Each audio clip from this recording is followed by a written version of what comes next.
મહેસાણાના બહુચરાજીની પ્રાથમિક કુમાર શાળાના કેમ્પસમાં દારૂડિયાએ અડિંગો જમાવ્યો હોય તેમ રાત્રિના સમયે નશાખોરો શાળાના મેદાનમાં કેફી દ્રવ્યોનું સેવન કરીને શાળાના મેદાનમાં દારૂની બોટલો ફેંકી દે છે। નશાખોરોના દૂષણથી શાળાના આચાર્ય અને શિક્ષકો હેરાન છે। સવારે વિદ્યાર્થીઓ શાળામાં આવે ત્યારે મેદાનમાં દારૂની ખાલી બોટલો પડી હોય છે, જેથી વિદ્યાર્થીઓ પર અસર થાય છે। સાથે શાળાની સફાઈ કરવાના પણ પ્રશ્નો ઊભા થાય છે। આચાર્ય શિક્ષણ વિભાગને પત્ર લખીને નશાખોરો સામે કાર્યવાહી કરવાની માંગણી કરી છે। તો બીજી તરફ તાલુકા શિક્ષણ અધિકારીએ પણ આચાર્યની રજૂઆત બાદ પોલીસે કાર્યવાહી કરવા કહ્યું। શિક્ષણના ધામ દારૂડિયાના અડિંગાથી શિક્ષક અને વિદ્યાર્થીઓ પરેશાન છે।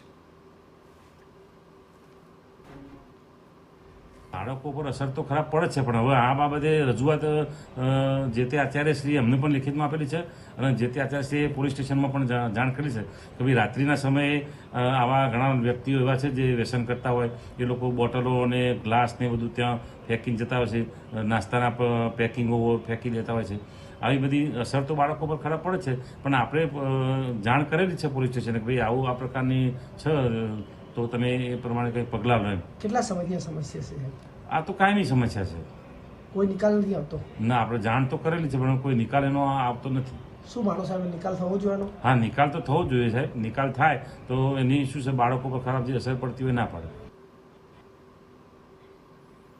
વિષય પર વધુ માહિતી આપી રહ્યા છે મહેસાણાથી TV9 સંવાદદાતા મનીષ મિસ્ત્રી। મનીષ, દ્રશ્યો અને આ ખબર બંને ચોંકાવનારા છે।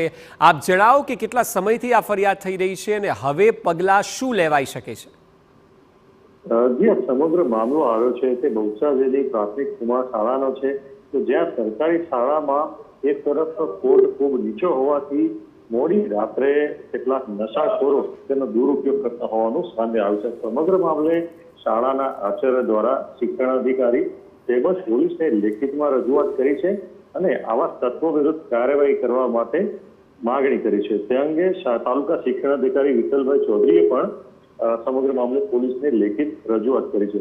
ઉલ્લેખનીય છે કે શાળાના કમ્પાઉન્ડમાં જે કેફી પીણા કે દારૂ કે બિયરની બોટલો કે નશાખોરો દારૂ નાખી જતા હશે રાત્રિના દરમિયાન, ત્યાં જગ્યાનો દુરુપયોગ કરતા હશે, તેને દિવસ દરમિયાન એને દૂર કરવા માટે બાળકોને પણ નથી કહી શકાતું અને એના માટે અલગથી માણસ પણ સાફ કરવા માટે પૈસા આપીને બોલાવડાવવું પડે છે, જેના કારણે રોજબરોજની આ પરેશાનીથી શાળાના શિક્ષકો કંટાળી ગયા અને આખરે પોલીસ અને શિક્ષણ અધિકારીને રજૂઆત કરી છે।